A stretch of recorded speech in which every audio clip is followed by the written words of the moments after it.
আসসালামু আলাইকুম সবাইকে। 70 মাই অফিসিয়াল ফেসবুক পেজে আপনাদের সবাইকে স্বাগত। নতুন গাড়িতে ক্যামেরা ইনস্টল করার ক্ষেত্রে সবারই একটা কনসার্ন থাকে যে কোনো ধরনের তার কাটাকাটি করতে হয় কিনা? যেহেতু ওয়ারেন্টির একটি বিষয় থাকে। কারণ তার কাটতে গেলে বা কোনো কিছু হলে ওয়ারেন্টি ভয়েড হয়ে যায় বা কোম্পানিগুলো ওয়ারেন্টি ক্লেম করতে দেয় না। তো সেক্ষেত্রে আমরা যেটা করব সেটা হচ্ছে ক্যামেরাটা কিভাবে ইনস্টল করতে হয় বা আপনারা নিজেরাও কিভাবে ক্যামেরা ইনস্টল করবেন। যেহেতু আমরা ঢাকার মধ্যেই শুধুমাত্র ইনস্টলেশন দিয়ে থাকি। অনেকেই ঢাকার বাইরে থাকেন কিন্তু কোনো ধরনের অভিজ্ঞতা সম্পন্ন লোক না থাকার কারণে আপনারা ইনস্টল করতে পারেন না। তো আজকে আমরা একদম শুরু থেকে শেষ পর্যন্ত দেখাবো। তো চলুন দেখি আমরা কিভাবে গাড়িতে ক্যামেরাটি ইনস্টল করা হয়। আমরা যে ক্যামেরাটি ইনস্টল করব এটা হচ্ছে 70 মাই A810। তো এই ক্যামেরার সাথে প্যাকেজের মধ্যে আপনারা পাচ্ছেন হচ্ছে দুইটি ক্যামেরা পাবেন, একটি সামনে এবং হচ্ছে একটি পেছনে, দুইটা ক্যামেরায় পাচ্ছেন। তারপরে হচ্ছে এটার সাথে পাচ্ছেন হচ্ছে আপনারা ব্যাক ক্যামেরার জন্য কেবল, পর্যাপ্ত কেবল আছে এটা। আর হচ্ছে একটি পাওয়ার কেবল, গাড়ি থেকে কানেকশন নেওয়ার জন্য একটি কার চার্জার। আজকে আমরা মূলত দুইভাবে ক্যামেরা ইনস্টলেশন করে দেখাবো। একটা হচ্ছে ক্যামেরার সাথে বক্সের মধ্যে যে পাওয়ার কেবলটি থাকে সেটি দিয়ে, আর আরেকটি হচ্ছে পার্কিং কিট দিয়ে। পাওয়ার রেগুলার কেবল দিয়ে ইনস্টল করলে কি হয় এবং 4G কিট দিয়ে ইনস্টল করলে কি হয় সেটি আমরা পরে আলাদাভাবে বিস্তারিতভাবে আলোচনা করব। জাস্ট আমরা আজকে দেখাবো কিভাবে আপনি 4G কিট ছাড়া ইনস্টল করবেন এবং কিভাবে হচ্ছে আপনি পার্কিং কিট দিয়ে ইনস্টল করবেন, এবং দুটি ইনস্টলেশনে কোনো তার কাটতে হয় কিনা এবং হচ্ছে কোনো তার দেখা যায় কিনা সেটা আমরা আজকে মূলত দেখাবো। চলুন আমরা দেখি কিভাবে ক্যামেরাটি ইনস্টল করতে হয়। প্রথমে আমরা দেখবো হচ্ছে ক্যামেরার বক্সের ভিতরে যে পাওয়ার কেবলটি থাকে সেটি দিয়ে আমরা ক্যামেরাটা আগে ইনস্টল করে দেখব। প্রথমে আমরা ফ্রন্ট এবং ব্যাক ক্যামেরার যে পাওয়ার কেবলগুলো আছে সেগুলো লাগিয়ে নিব। বক্সের সাথে থাকা ইলেকট্রোস্ট্যাটিক যে স্টিকারটি দেওয়া আছে সেটি আমরা গ্লাসে লাগিয়ে নিব। এই ইলেকট্রোস্ট্যাটিক স্টিকারটি লাগানোর মেইন কারণ হচ্ছে আমরা যদি সরাসরি অ্যাডিসিভ দিয়ে গ্লাসে ক্যামেরাটি বসিয়ে দিই, পরবর্তীতে ক্যামেরা কোনো কারণে যদি খুলতে হয় সেক্ষেত্রে দেখা যাচ্ছে গ্লাসটি ড্যামেজ হওয়ার সম্ভাবনা থাকে। তো স্টিকার দিয়ে যদি আমরা লাগাই সেক্ষেত্রে হচ্ছে সেটি প্রোটেক্টেড থাকবে এবং খুব সহজেই ক্যামেরাটিকে গ্লাস থেকে রিমুভ করা যাবে। এখন আমরা ক্লাস 10 U3 ক্যাটাগরি একটা মেমোরি কার্ড ক্যামেরাতে ইনসার্ট করে ক্যামেরাকে কার্ড চার্জার দিয়ে পাওয়ার দিয়ে নিব। প্রথমবার ক্যামেরাতে মেমোরি কার্ড ঢোকানোর পরে অবশ্যই সেটি ফরম্যাট দিয়ে নিতে হবে, তা না হলে এটি রেকর্ড করবে না। ক্যামেরা হোল্ডার থেকে অ্যাডহেসিভটি রিমুভ করে আমরা একটু আগে গ্লাসে যে স্টিকারটি বসিয়েছিলাম তার মধ্যে আমরা ক্যামেরাটিকে বসিয়ে দিব এবং যে তারগুলো আছে এগুলোকে আমরা সিলিং দিয়ে খুবই সুন্দরভাবে বাম পাশ থেকে একদম নিচের দিকে কার চার্জারের দিকে নিয়ে আসব। আপনি যে কোনো ব্র্যান্ডের যে কোনো মডেলেরই গাড়ি হোক না কেন সবগুলো গাড়িতেই তারগুলোকে হাইড করার সিস্টেম একই রকম। এখানে যে পার্টগুলো আছে এগুলোকে খুব সহজেই ডিটাচ করা যায় এবং তারগুলোকে খুব সুন্দরভাবে হাইড করা যায়। এখন যে ইনস্টলেশনটা করছি এটি হচ্ছে গাড়ির কার চার্জার থেকে আমরা পাওয়ারটা নিব। গাড়ির কার চার্জার থেকে পাওয়ারটা নিলে যে জিনিসটা হবে সেটা হচ্ছে আপনি গাড়িটি যখন স্টার্ট দিবেন তখনই ক্যামেরাটি অটোমেটিক্যালি অন হবে এবং গাড়ি স্টার্ট বন্ধ হয়ে গেলে ক্যামেরাটি অফ হয়ে যাবে। এক্ষেত্রে গাড়ি বন্ধ হয়ে যাওয়ার পরে পার্কিংয়ের যে সার্ভেলেন্সের বিষয়টা আমরা বলি সেটা থাকবে না এবং গাড়ি যতক্ষণ চলবে ক্যামেরাটা ঠিক ততক্ষণ রেকর্ড করবে। আপনারা দেখতে পাচ্ছেন আমরা গাড়ির যে কার চার্জার আছে সেখান থেকে মূলত পাওয়ারটি নিয়েছিলাম এবং তারগুলোকে যতটুকু সম্ভব আমরা হাইড করে দিচ্ছি যাতে করে বিন্দুমাত্র পরিমাণও তার সেখানে দেখা না যায়। এবার আমরা পেছনের ক্যামেরাটির তারগুলোকে হাইড করব গাড়ির সিলিং দিয়ে। এখানে ক্যামেরার বক্সের ভিতরে একটি টুলস দেয়া থাকে। এই টুলস দিয়ে একটু একটু করে আমরা তারগুলোকে ভিতরে ঢুকিয়ে দেব যাতে করে একটু পরিমাণ তার এখানে দেখা না যায়। আপনারা দেখতে পাচ্ছেন আমরা খুবই কেয়ারফুলি ক্যামেরার তারগুলোকে সিলিং দিয়ে হাইড করে দিচ্ছি। কোনো রকম গাড়ির বডি পার্টস মনে করেন গাড়িতে ক্যামেরা ইনস্টল করতে গেলে হয়তো গাড়ির অনেক পার্টস খুলতে হয়, তার কাটতে হয়, জোড়া দিতে হয় অথবা গাড়ির ইন্টারনাল কোনো সিস্টেমের সাথে সেটিকে কানেক্ট করতে হয়। যেটা আপনারা দেখতেই পাচ্ছেন যে আমরা এখানে কোনো পার্টস কিংবা সিলিং আমরা খুলে তারগুলোকে হাইড করছি না। আমরা খুবই যত্ন সহকারে হচ্ছে ক্যামেরার বক্সে থাকা যে টুলসটা আছে সেটি দিয়ে আস্তে আস্তে করে তারগুলোকে সিলিংয়ে ঢুকিয়ে দিচ্ছি। তো অনেকেই যারা ঢাকার বাইরে থাকেন তারা এই বিষয়টা নিয়ে আসলে খুবই কনসার্ন থাকেন যে আপনাদের এলাকায় খুব অভিজ্ঞতা সম্পন্ন লোক নেই এই ক্যামেরাগুলোকে ইনস্টল করার জন্য। আশা করছি এই ভিডিওটা আপনাদেরকে অনেক হেল্প করবে যাতে করে আপনারা নিজেরাও গাড়িতে ক্যামেরাগুলোকে ইনস্টল করতে পারেন। আসলে কার চার্জার থেকে পাওয়ার দেওয়ার জন্য কোনো ধরনের টেকনিক্যাল কোনো কিছুই দরকার হয় না এই ক্যামেরাটিকে ইনস্টল করার জন্য। গাড়ি থেকে আমরা মোবাইল যেরকম চার্জ করি ওই একই রকমভাবে গাড়ির কার চার্জার পোর্টে চার্জারটা ঢুকিয়ে দিয়ে সেখানে পাওয়ারটা দিয়ে আমরা ক্যামেরাকে পাওয়ার দিয়ে দিব। মোটামুটি দুটি ক্যামেরারই ওয়্যারিং হাইড করা আমাদের শেষ এখানে।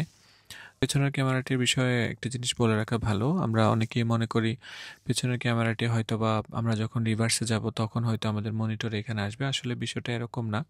কারণ আপনি সামনের দিকে যান অথবা পেছনের দিকে যান, দুটি ক্যামেরাই সেম টাইমে রেকর্ড করতে থাকবে। যাতে করে কোনো ইনসিডেন্ট বা অ্যাক্সিডেন্ট হলে সেটি আপনি প্রুফ হিসেবে দেখাতে পারেন। তো এ হচ্ছে আমাদের গাড়ির ইন্টেরিয়র ফাইনাল লুক। আপনারা দেখতে পাচ্ছেন কিভাবে আমরা কোনো রকম তার কাটাকাটি কিংবা বডি পার্টস খোলা ছাড়াই সামনের ক্যামেরা এবং পেছনের ক্যামেরার ওয়্যারগুলোকে আমরা হাইড করেছি।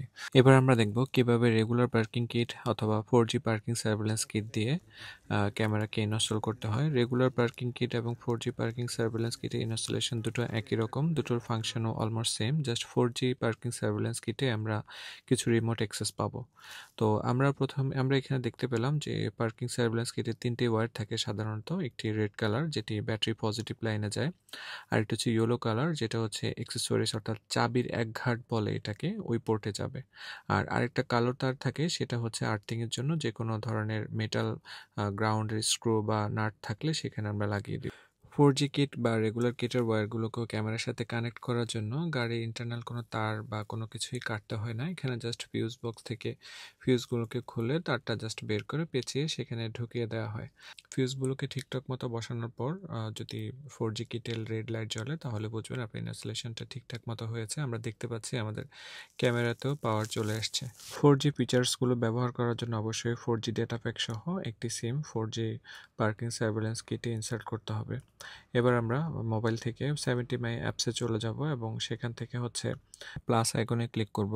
প্লাস আইকনে ক্লিক করার পর ক্যামেরার যে মডেলটিকে আমরা মোবাইলের সাথে কানেক্ট করতে চাচ্ছি সেটি সেখানে শো করবে এবং সেখানে ট্যাপ করার পর ক্যামেরাতে অথরাইজেশনের জন্য একটি কনফার্মেশন চাইবে।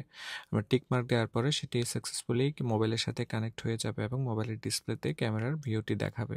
এখন আমরা যেভাবে কানেক্ট আছি এটি মূলত হচ্ছে মোবাইলের সাথে ক্যামেরাটি হটস্পটের মাধ্যমে কানেক্ট হয়েছে, অর্থাৎ এটি আমরা শুধুমাত্র গাড়িতে বসেই তখন দেখতে পারবো, রিমোটলি আমরা দেখার সুযোগ নেই। এবার আমরা দেখব কিভাবে 4G কিটটাকে কনফিগার করতে হয়। 4G কিটটাকে কনফিগার করার জন্য আমাদেরকে অ্যাড 4G বাটনে ক্লিক করতে হবে, তারপর নেক্সট দিয়ে পরবর্তী অপশনগুলোতে যেতে হবে।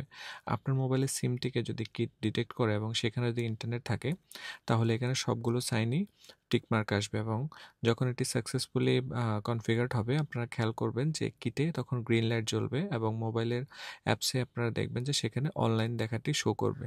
এখন আমরা 4G কিটে যে ফিচার্সগুলো আছে সেগুলো চেক করব। প্রথমে আমরা রিমোট সার্ভেলেন্সটি চেক করব। গাড়ি রানিং থাকা অবস্থায় রিমোটলি ভিডিও দেখা যায় কিনা। দেখতে পাচ্ছেন আমরা রিমোট সার্ভেলেন্সে ক্লিক করার পরে ভিডিও দেখতে পাচ্ছি। এখন কিন্তু আমাদের গাড়ির ইঞ্জিন অন আছে। তো গাড়ির ইঞ্জিন অন আছে এটা আমরা কিভাবে বুঝবো? আমরা যখন ভেহিকেল লোকেশনে ক্লিক করব আপনারা খেয়াল করে দেখবেন এখানে যে ভেহিকেল স্টার্টেড লেখা আছে, অর্থাৎ যখন বাসায় থাকবেন আপনার গাড়িটি যখন দূরে থাকবে তখন আপনি হচ্ছে আপনার গাড়ির ইঞ্জিন অন আছে কিনা কিংবা অফ আছে কিনা সেটি আপনি 4G কিটের মাধ্যমে দেখতে পারবেন এবং ইঞ্জিন অন থাকা অবস্থায় যে কোনো জায়গা থেকে বসে সরাসরি ভিডিও দেখতে পারবেন। এরপরে যে অপশনটি আছে এটা হচ্ছে অ্যালার্ট অপশন, অর্থাৎ এখানে ক্লিক করলে আপনি হচ্ছে বিভিন্ন মেসেজগুলো পাবেন। যেমন আপনার গাড়িটি যদি পার্কিংয়ে থাকে এবং পার্কিংয়ে রাখার সময় কোনো আননোন পারসন যদি আপনার গাড়ির সামনে 10 সেকেন্ডেরও বেশি সময় ধরে ঘোরাফেরা করে, দেখা গেল যে আপনি এমন একটি পার্কিংয়ে গাড়িটি রেখে আসছেন, কেউ আপনার গাড়ি ড্যামেজ করার চেষ্টা করছে অথবা অন্য কোনো গাড়ি ধাক্কা দিয়ে চলে গেছে বা কোনো চোর কোনো কিছু চুরি করার চেষ্টা করছে, অর্থাৎ লেন্সের সামনে যদি কোনো ধরনের ইনসিডেন্ট হয় তখন সেটি হচ্ছে আপনাকে একটি মেসেজ পাঠাবে এবং 30 সেকেন্ডসের ভিডিও ক্লিপস আপনার মোবাইলে পাঠিয়ে দিবে, যে সেটি আপনি যে কোনো জায়গা থেকে বসে দেখতে পারবেন। এবার আমরা দেখব গাড়ি বন্ধ থাকা অবস্থায় কিভাবে পার্কিং সার্ভেলেন্স কিট কাজ করে। আপনারা দেখতে পাচ্ছেন আমি গাড়ি থেকে চাবি খুলে ফেলেছি এবং আমাদের ক্যামেরাটাও বন্ধ দেখাচ্ছে। প্রথমে আমরা রিমোট সার্ভেলেন্সে ক্লিক করব। রিমোট সার্ভেলেন্সে ক্লিক করার পর আমাদের ক্যামেরার ভিউটা এখানে আসবে, অর্থাৎ আমরা যে কোনো জায়গা থেকে বসেই এখন গাড়ি কী অবস্থায় আছে তার সামনে পিছনে সরাসরি ভিডিও দেখতে পারবো এবং ভেহিকেল লোকেশনে ক্লিক করে লাস্ট গাড়িটি কোথায় বন্ধ হয়েছিল সেটিও আমরা দেখতে পারবো। আপনারা দেখতে পাচ্ছেন ভেহিকেল শাটডাউন দেখাচ্ছে। চলুন দেখি কিভাবে গাড়ি রানিং থাকা অবস্থায় যে সমস্ত ভিডিওগুলো সেভ হয়েছিল সেটা আমরা প্রথমেই আমরা ক্যামেরাকে মোবাইলের সাথে হটস্পটের মাধ্যমে কানেক্ট করে নিব। তারপর হচ্ছে আমরা অ্যালবামে যাব। অ্যালবামে যাওয়ার পরে সেখানে বেশ কয়েকটি অপশনে শো করবে। অল ভিডিওসে হচ্ছে আমাদের সমস্ত ভিডিও সেভ করা আছে। মেইন ভিডিও যেটা শো করছে এটা হচ্ছে গাড়ির সামনের ক্যামেরার ভিডিও, এবং রেয়ার ক্যামেরা যেটা শো করছে সেটা হচ্ছে আমরা পেছনের ক্যামেরার ভিডিও।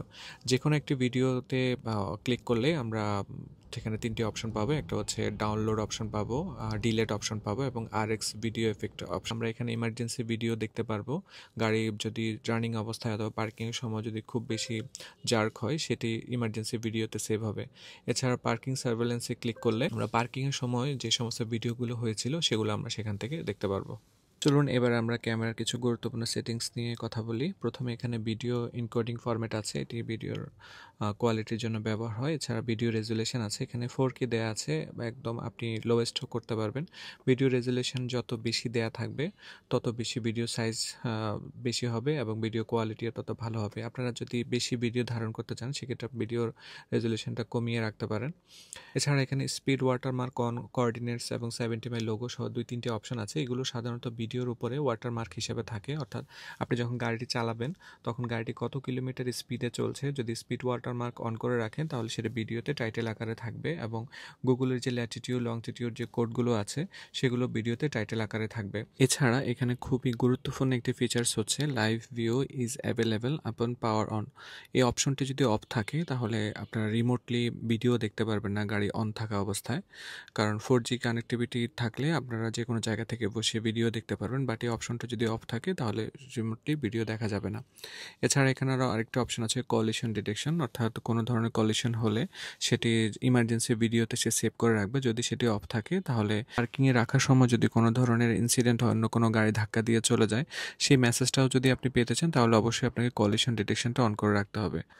এছাড়া এখানে আরেকটি গুরুত্বপূর্ণ ফিচার্স হচ্ছে মোশন ডিটেকশন। এটি ক্যামেরার এবং 4G কিটের খুবই ইম্পর্ট্যান্ট একটি ফিচার্স। এটি অবশ্যই আপনাকে অন রাখতে হবে যদি আপনি পার্কিংয়ের সময় ক্যামেরাটিকে অ্যাক্টিভ রাখতে। Motion detection, parking surveillance kit অথবা 4G পার্কিং কিট আপনাকে 3ভাবে হেল্প করবে। প্রথমত হচ্ছে যদি গাড়ির সামনে কেউ 10 সেকেন্ডেরও বেশি সময় ধরে দাঁড়িয়ে থাকে সেটি সে রেকর্ড করে রাখবে তার ক্যামেরাতে। এছাড়া যদি আপনার গাড়ির খুব কাছাকাছি কেউ চলে আসে বা কোনো কিছু ধরার চেষ্টা করে তখন সে হচ্ছে আপনাকে একটা মেসেজ পাঠাবে। এছাড়া কেউ যদি আপনার গাড়ির খুব কাছাকাছি চলে আসে এবং গাড়ির কোনো কিছু ধরার চেষ্টা করে তখন 4G কিটের মাধ্যমে ক্যামেরা একটি মেসেজ পাঠাবে আপনাকে এভাবে, ঠিক suspicious person detected near your car. বা কেউ যদি কোনো কিছু খুলে নেওয়ার চেষ্টা করে অথবা অন্য কোনো গাড়ি পার্কিংয়ে থাকার সময় আপনার গাড়িকে ধাক্কা দিয়ে চলে গেছে, তখন হচ্ছে আপনাকে 30 সেকেন্ডসের একটা ভিডিও ক্লিপস আপনার মোবাইলে পাঠিয়ে দেবে। যেহেতু পার্কিংয়ে থাকার সময় এই ফিচারগুলো কাজ করে, অনেকেরই একটি কনসার্ন থাকে যে গাড়ি বন্ধ থাকা অবস্থায় ক্যামেরা যদি চালু থাকে ব্যাটারি ড্রেন হবে কিনা বা ব্যাটারি বসে যাবে কিনা। এখানে পার্কিং সার্ভিলেন্স কিটের খুবই ইন্টারেস্টিং একটি ফিচার হচ্ছে ক্যামেরাকে সে শুধুমাত্র 0.2 ভোল্ট পাওয়ার ডেলিভারি করবে, অর্থাৎ ব্যাটারিগুলো সাধারণত 12 ভোল্টের হয়ে থাকে। আপনি গাড়িটি যখন বন্ধ করে পার্কিংয়ে রাখবেন সেখান থেকে ক্যামেরা পাওয়ার ব্যবহার করতে করতে যখন 11.8-এ আসবে তখন অটোমেটিক্যালি ক্যামেরার পাওয়ার অফ হয়ে যাবে এবং আর কোনো অ্যাক্সেস আপনাকে দিবে না।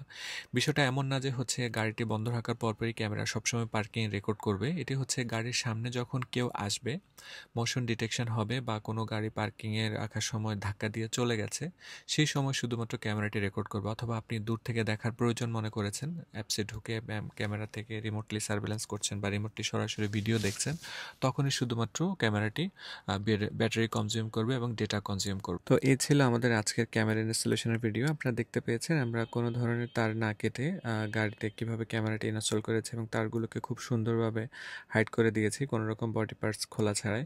আশা করছি এই ভিডিওটি আপনাদেরকে হেল্প করবে। যারা ঢাকা এবং ঢাকার বাইরে ক্যামেরা ইনস্টল করতে চান আপনারা এই ভিডিওটির মাধ্যমে আপনারা আপনাদের নিজেদের গাড়িতে নিজেরাই ক্যামেরা ইনস্টল করতে পারবেন, অথবা কোনো কার ইন্টেরিয়র শপে গেলে ওনারা ভিডিওটি দেখে আপনাদেরকে গাড়িতে ক্যামেরাটি ইনস্টল করে দিবে।